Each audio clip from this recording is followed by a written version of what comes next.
समागत्य तिष्ठन्तमानन्दकन्दम् परब्रह्मलिङ्गं भजे पाण्डुरङ्गम् तडिद्वाससं नीलमेघावभासं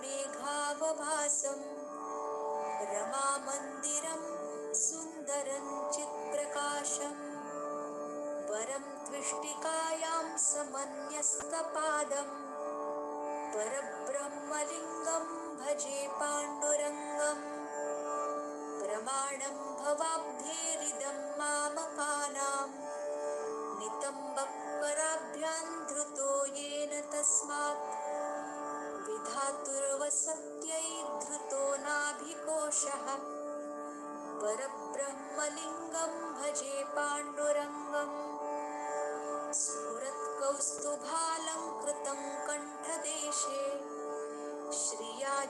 श्रियाजुष्टकेयूरकं श्रीनिवासम् शिवं शान्तमीड्यं वरं लोकपालं परब्रह्मलिङ्गं भजे पाण्डुरङ्गम् शरच्चन्द्रबिम्बाननं चारुहासं लसत्कुण्डलाक्रान्तगण्डस्थलान्तम् जपारागबिम्बाधरं पञ्चनेत्रम् परब्रह्मलिङ्गं भजे पाण्डुरङ्गम् किरीटोज्ज्वलत्सर्वदिक्प्रान्तभागं सुरैरर्चितं दिव्यरत्नैरनर्घैः त्रिभङ्गाकृतिं बर्हमाल्यावतंसं परब्रह्मलिङ्गं भजे पाण्डुरङ्गम् विभुं वेणुनादं चरन्तं दुरन्तं स्वयं लीलया गोपवेशं दधानं गवां वृन्दकानन्ददं चारुहासं परब्रह्मलिङ्गं भजे पाण्डुरङ्गम् अजं रुक्मिणी प्राणसञ्जीवनन्तम् परन्धाम कैवल्यमेकन्तुरीयम् प्रसन्नं प्रपन्नार्तिहं देवदेवम् परब्रह्मलिङ्गं भजे पाण्डुरङ्गम् स्तवं पाण्डुरङ्गस्य वैपुण्यदं ये पठन्त्येकचित्तेन भक्त्या च नित्यम् भवाम्भोनिधिं ते वितीर्त्वान्तकाले हरेरालयं शाश्वतं प्राप्नुवन्ति साक्षात् श्री आदिशक्ति माताजी श्री निर्मला देव्यै नमो नमः।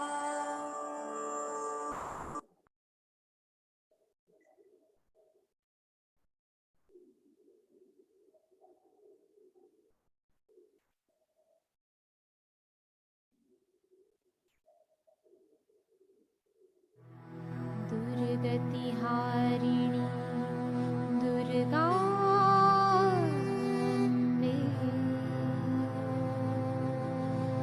अम्बे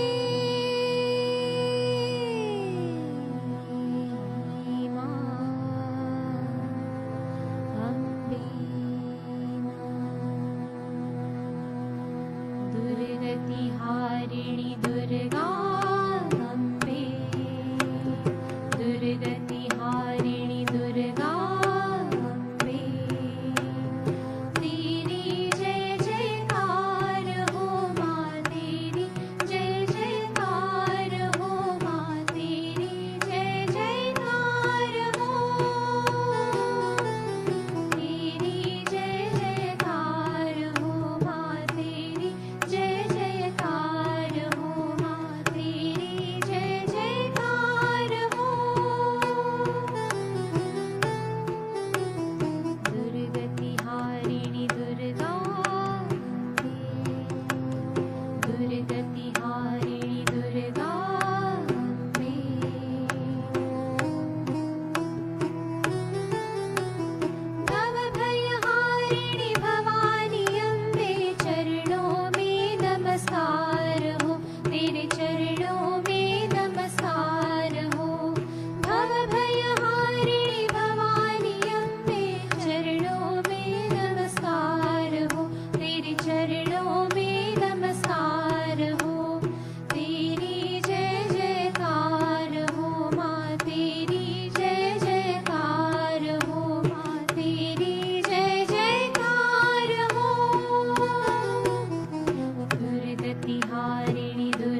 प्रतिहारिणि दुर्गा अम्बे।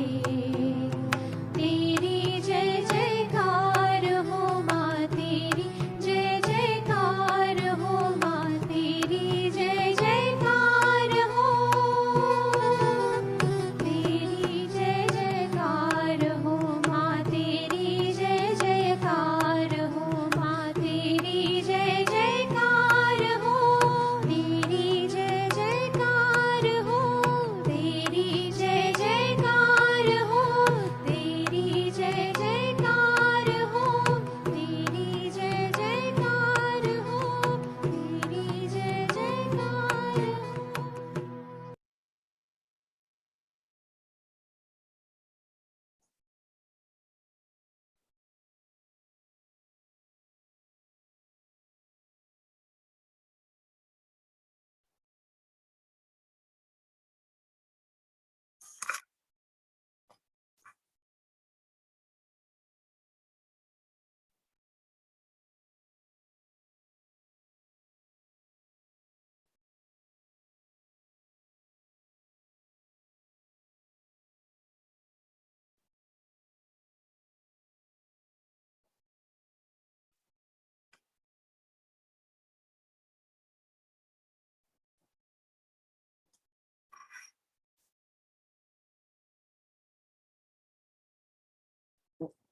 ஜெய் ஸ்ரீ மாதாஜி.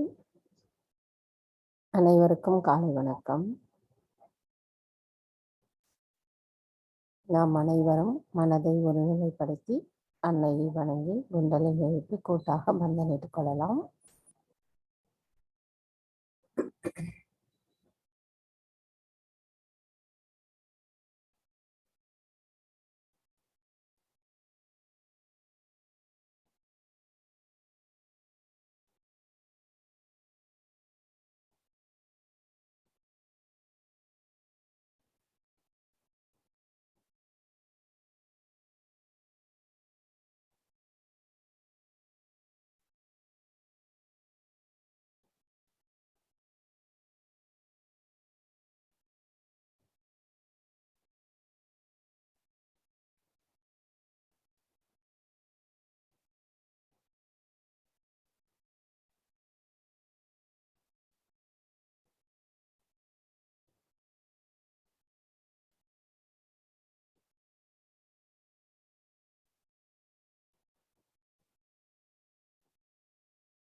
நமது வலது கையை இதயத்தில் வைத்து நாம் அன்னையிடம் பிரார்த்தனை செய்வோம். தாயே, தயவு செய்து தாங்கள் எங்களுடைய இதயத்திற்குள் வந்து அமர்ந்திடுங்கள். தங்களின் வருகையால் எங்களின் அறியாமை என்ற இருள் அகன்று விட்டதம்மா. தாயே, நாங்கள் அனைவரும் எப்பொழுதும் தங்களுடைய கவனத்திலேயே நிலைத்திருப்பதற்கான நிலையை எங்களுக்குள் நாங்கள் வளர்த்து கொள்ள வேண்டும் அம்மா. தயவு செய்து எங்களுக்கு அருள் புரியுங்கள். தாயே, நாங்கள் அனைவரும் இன்று காலை தியானம் செய்வதற்காக தங்கள் முன் கூட்டாக அமர்ந்துள்ளோம். எங்களின் இந்த தியானம் தொடர்வதற்கு தயவு செய்து அனுமதி தாருங்கள் அம்மா.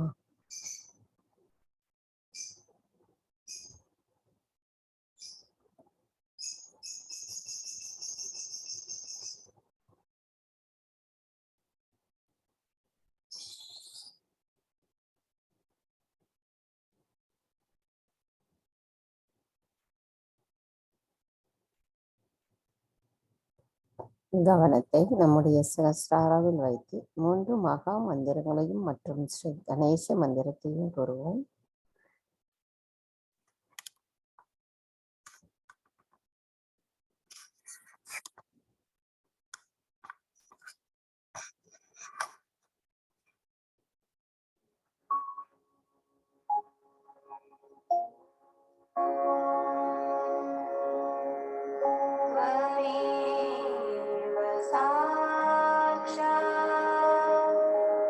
श्री महा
साक्षात् श्री आदिशक्ति माताजी श्री निर्मला देवी नमो नमः।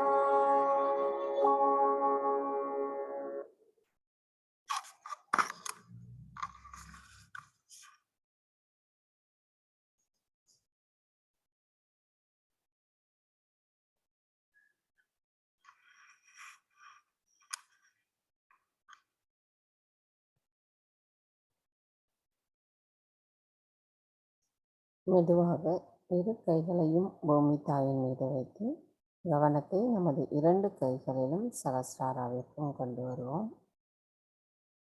தாயே, தயவு செய்து எங்களின் பாதங்கள் தங்கள் மீது படுவதற்காக எங்களை மன்னிப்பீர்களாக.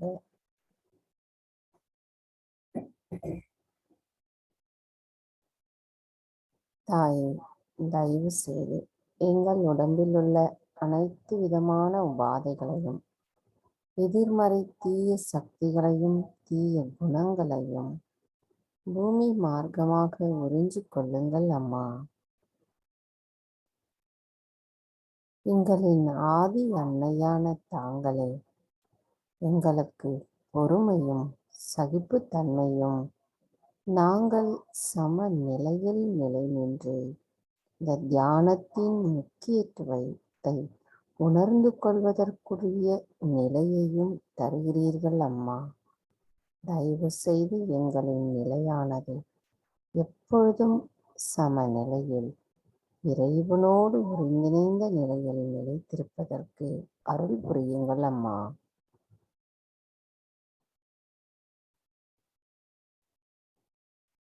மந்திரம் ஸ்ரீ ஆதி பூமி தேவி சாக்ஷாத். ஓம் त्वमेव साक्षात् श्री आदिभूमि देवी साक्षात् श्री आदिशक्ति माताजी श्री निर्मला देवी नमो नमः.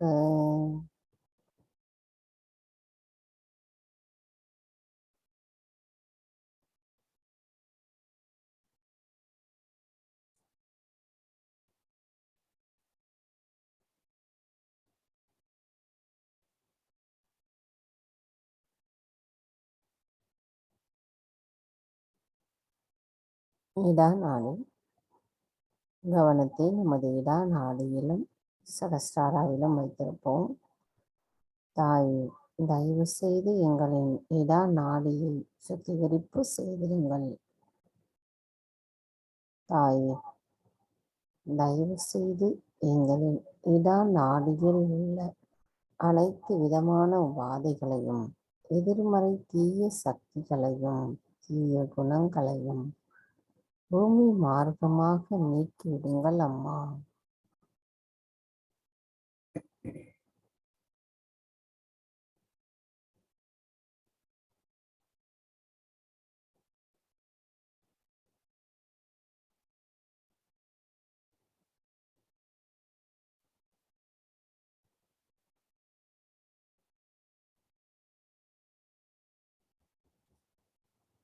தாயே, தங்கள் அருளால் நாங்கள் அமைதி நிலையை உணர்வதோடு சுழுமுனை நாடியில் இணைந்திருக்கிறோம் அம்மா. எங்களின் இடா நாடியும் இடா நாடியில் உள்ள சக்கரங்களையும் தங்களுடைய பொற்கமல திருப்பாதங்களில் சமர்ப்பிக்கிறோம் அம்மா.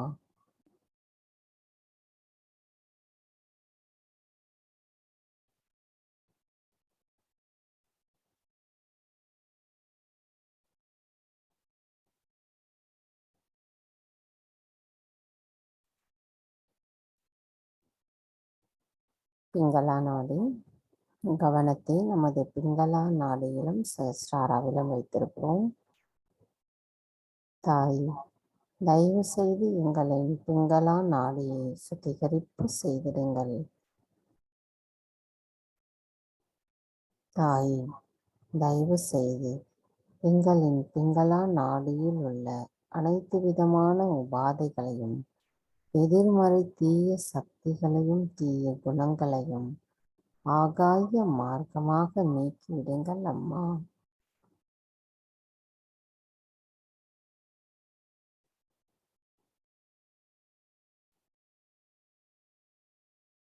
தாய், தங்கள் அருளால் எங்களின் பிங்களா நாடியில் அமைதி நிலையை உணர்வதோடு சுழுமுனை நாடியில் இணைந்திருக்கிறோம் அம்மா. எங்களின் பிங்களா நாடியும் பிங்களா நாடியில் உள்ள சக்கரங்களையும் தங்களுடைய பொற்கமல திருப்பாதங்களில் சமர்ப்பிக்கிறோம் தாயே.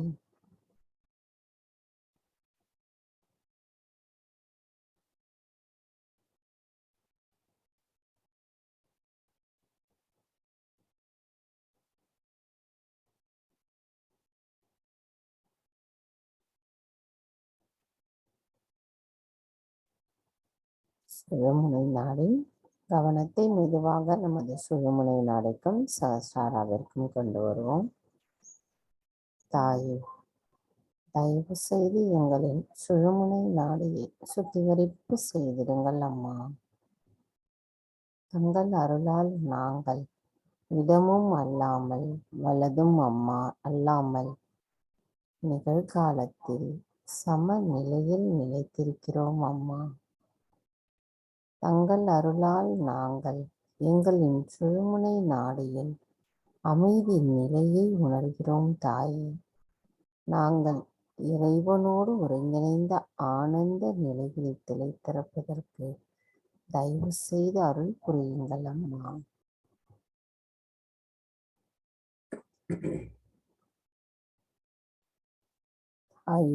எங்களின் சுழுமுனை நாடியையும் அதிலுள்ள சக்கரங்களையும் தங்களுடைய பொற்கமல திருப்பாதங்களை முழு மனதோடு சமர்ப்பிக்கிறோம் அம்மா.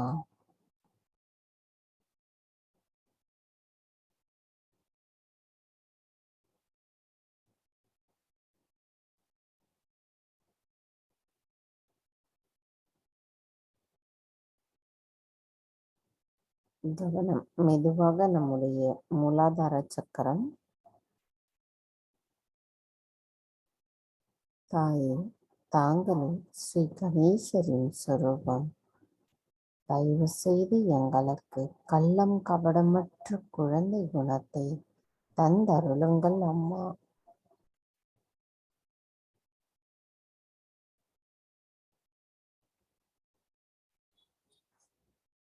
மந்திரம் ஸ்ரீ கணேஷா கௌரி குண்டலினி மாதா சாட்சாத். ஓம்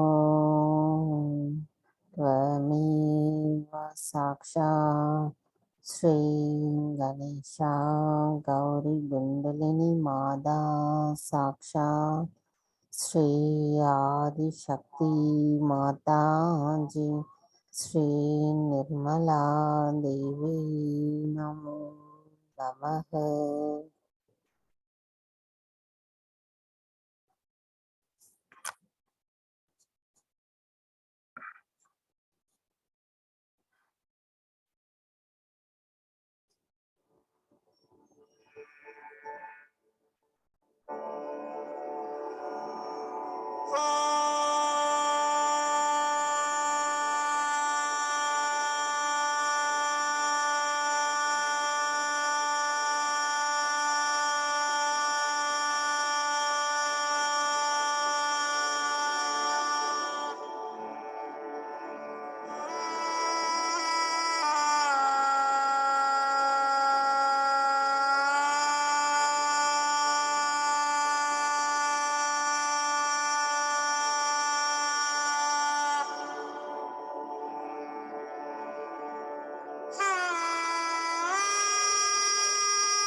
கவனம் மெதுவாக நம்முடைய சுவாதிஷ்டான சக்கரம்,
கவனம் மெதுவாக நாபி சக்கரம்,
கவனம் மெதுவாக நம்முடைய ஹிருதய சக்கரம்,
கவனம் மெதுவாக விசுத்தி சக்கரம்,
கவனம். மெதுவாக நம்முடைய ஆக்ஞா சக்கரம்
கவனம். மெதுவாக நம்முடைய சகஸ்ரார சக்கரம்.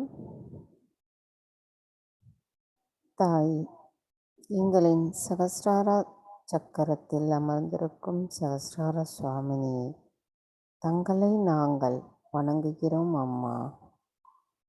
தாயே, எல்லா செயல்களின் வேர்களும் எந்த ஒரு செயலிலும் வெற்றியும் உங்களுடைய படைப்பின் எண்ணங்களற்ற பிரபஞ்சத்தில் தனித்துவமாக விளங்கும் தாங்களே அனைத்தையும் செய்பவராவே.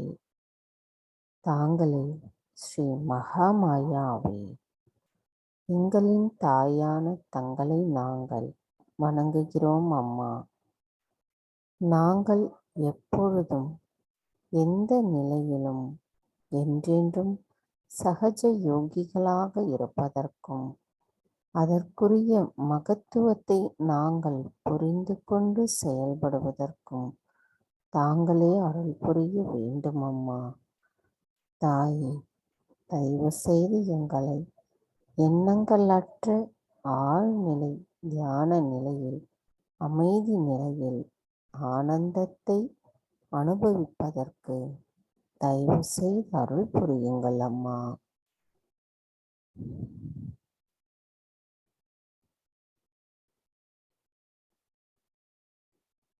மந்திரம்.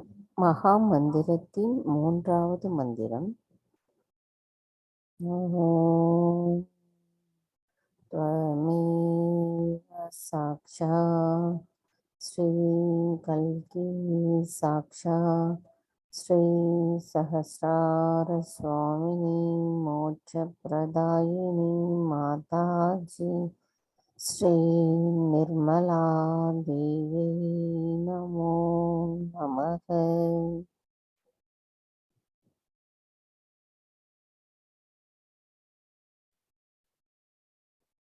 கவனம். மெதுவாக நம்முடைய நிர்விச்சாரா நிலைக்கு கொண்டு செல்வோம்.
எண்ணங்களற்ற இதே நிலையில் அன்னையின் சொற்பொழிவை கேட்போம்.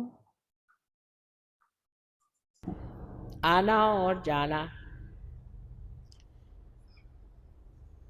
ये जीवन की परिपाटी है। उसमें हमने क्या पाया सो ही महत्वपूर्ण है, और सबसे महत्वपूर्ण है अपने आत्मा को प्राप्त करना। एक साहब ने आज पूछा कि सहयोग करने से क्या लाभ होगा, ये मेरी समझ में नहीं आया, इसलिए आप मुझे इसको सीधे शब्दों में समझाइए। तो मैंने कहा सारा रामायण कह दिया, लेकिन अब तुम जानना चाहते हो तो एक सर्वसाधारण तुलना से, एनालॉजी से आपको मैं समझाती हूँ।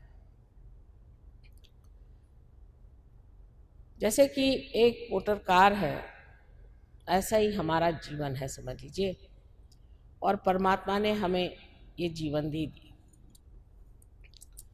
इस कार में एक एक्सेलरेटर है और एक ब्रेक है। अभी हमें मोटर चलाना नहीं आता, तो हम एक तरफ ब्रेक दबा देते हैं तो गाड़ी एकदम ही रुक जाती है, एक्सेलरेटर दबाते हैं तो न जाने किस गड्ढे में पहुंच जाती है। तो धीरे धीरे हम सीखने लगते हैं किस तरह से हम संतुलन इसका साध लें, और उस संतुलन में हम जान लें कि मोटर चलाना क्या चीज़ है। जिस वक्त ये संतुलन एकदम सज जाता है और आपके अंदर स्वयं ही इसका पूर्ण विश्वास हो जाता है, उस वक्त हम कहते हैं कि हम ड्राइवर हो गए। अब अनजाने भी आप चला रहे हैं, आपका चित्त भी कहीं और हो तो भी आप ठीक से गाड़ी हाँकते हैं, फ़ौरन आप ब्रेक लगा लेते हैं, फ़ौरन आप एक्सेलरेटर दबा देते हैं। इसमें आपको अपने पर प्रश्न करना नहीं पड़ता, बिल्कुल सोचे समझे ही आप गाड़ी चला सकते हैं। और इस प्रकार आपको कोई कह सकता है कि आप बहुत निष्णात, बहुत होशियार ड्राइवर भी हैं, लेकिन तो भी आपका जो मालिक है, आपका जो मास्टर है, वो पीछे बैठा है। वो बीच बीच में आपसे कहता भाई धीरे चलाओ, ज़्यादा चलाओ, ये करो वो करो, लेकिन आप इस जीवन के अभी तक मालिक नहीं। ये जीवन जो कि आपने सीख लिया है चलाना, हो सकता है कोई आदमी आपको ज़्यादा रुपया दे तो आप इसे छोड़ के वहाँ चले जाएं, या आप किसी गलत फहमी में पड़ जाएं, या आपको ये लगे कि अगर मैं मालिक ही नहीं हूँ तो इस गाड़ी को क्यों चलाऊं, मैं क्यों न मालिक हो जाऊं। जब ये इच्छा आपके अंदर आ गई, तब समझना चाहिए आप में महालक्ष्मी तत्व की जागृति हो गई। तब आप खोजने लगे, तब आप इस प्रयत्न में हैं कि क्या बात है कि मैं इस जीवन का मालिक नहीं। संतुलन में आप आ गए जब आप धर्म से चल रहे थे, धार्मिक हैं आप, धर्म से रह रहे हैं, संतुलन में चल रहे हैं, लेकिन तो भी अभी आप मालिक नहीं हैं अपने जीवन के।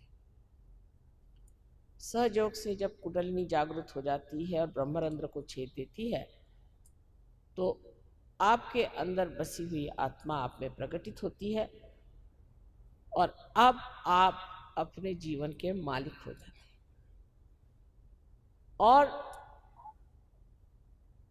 ये मालिक अंदर बैठा हुआ अपने अंदर जो ड्राइवर है और एक्सेलरेटर है और ब्रेक है, तीनों को देखता, और देखता मात्र है और सब चीज चल पड़ती। ये मालिक होना ही सहयोगी होना है। जैसे कि मनुष्य प्रलोभन में फंस करके बहुत बार अनेक गुलामियों में फंस जाता है। किसी को किसी चीज़ का प्रलोभन है, उसे पसंद नहीं है, वो चाहता नहीं कि उस प्रलोभन में फंसे, वो चाहता नहीं कि गलत काम करे, उसको नफरत है इन चीज़ों से, लेकिन तो भी उसमें ताकत नहीं है कि वो इसको काबू कर ले।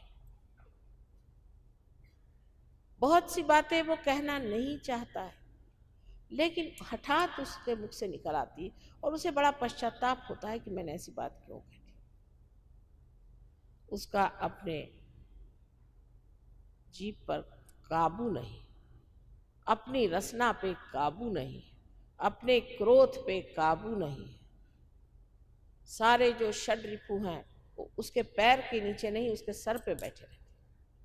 लेकिन जब वो अपना मालिक हो जाता है, तो जब क्रोध भी करता है तो अपने पूरे शान में करता है।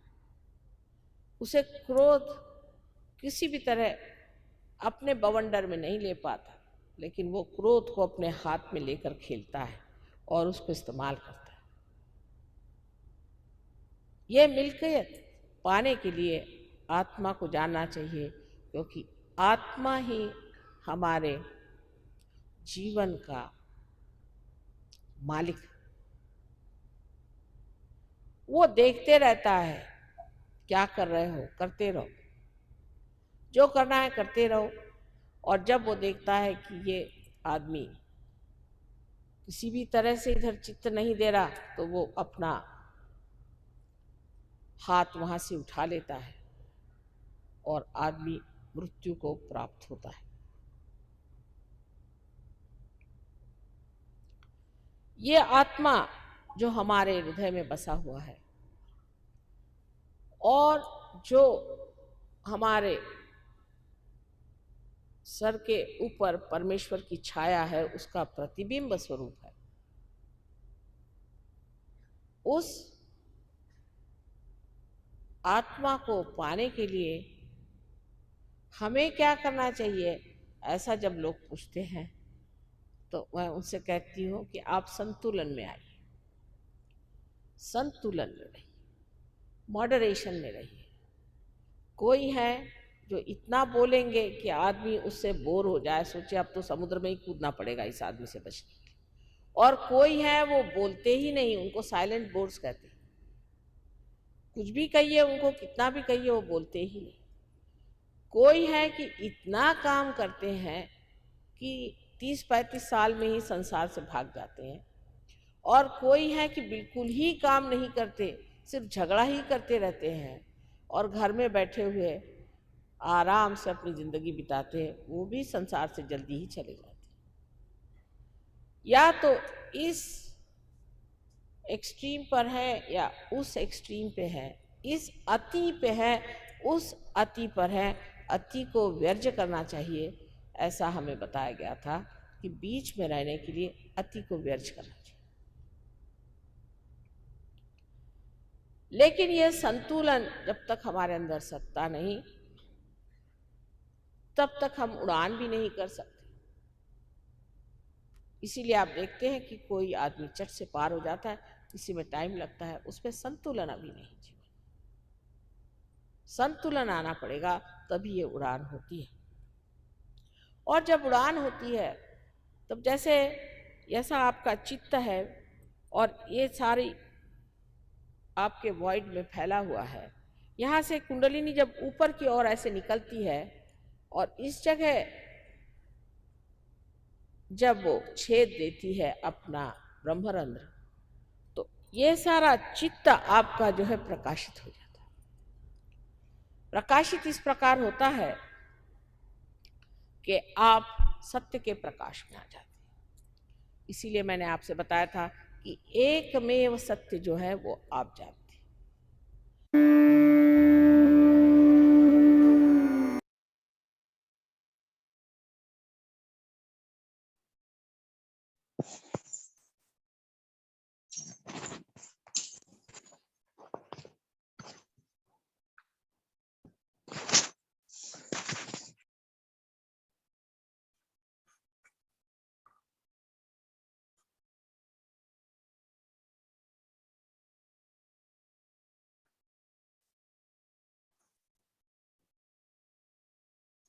அன்னையின் சொற்பொழிவை மனதில் கொண்டு எண்ணங்கள் அற்ற நிலையில் சில நிமிடம் தியானத்தில் இருப்போம்.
தாய், தயவு செய்து எங்களின் கவனம் எங்கே செல்கிறது என்பதை கண்டறிந்து கவனத்தை ஒருநிலைப்படுத்தி இறைவனோடு ஒருங்கிணைந்த நிலையில்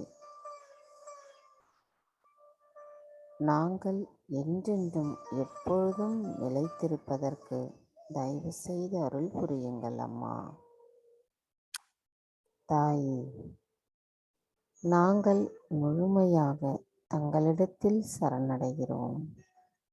நான் எனது என்ற எல்லா நிலையும் கரைந்து நாங்கள் என்ற ஒருங்கிணைந்த நிலையில் தங்களுடைய பொற்கமல திருப்பாதங்களில் முழுமையாக சரணடைகிறோம் அம்மா.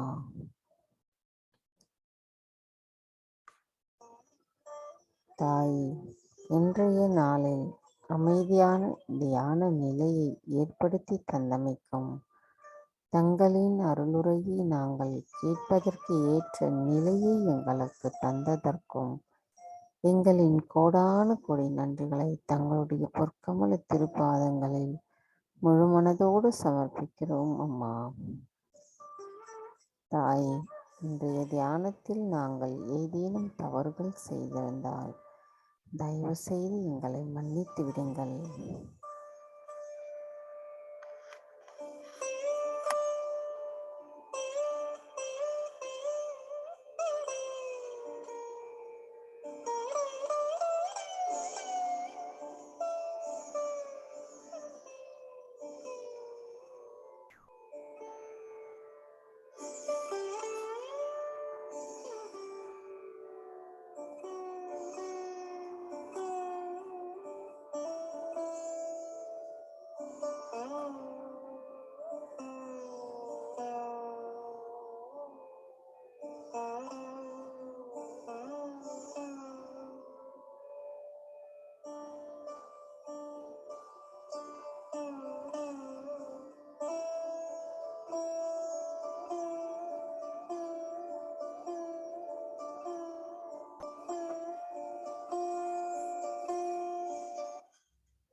அனைவரும் அன்னைக்கு நன்றி கூறி வணங்கி கூட்டாக குண்டலினி எழுதி வந்தனிட்டுக் கொள்ளலாம்.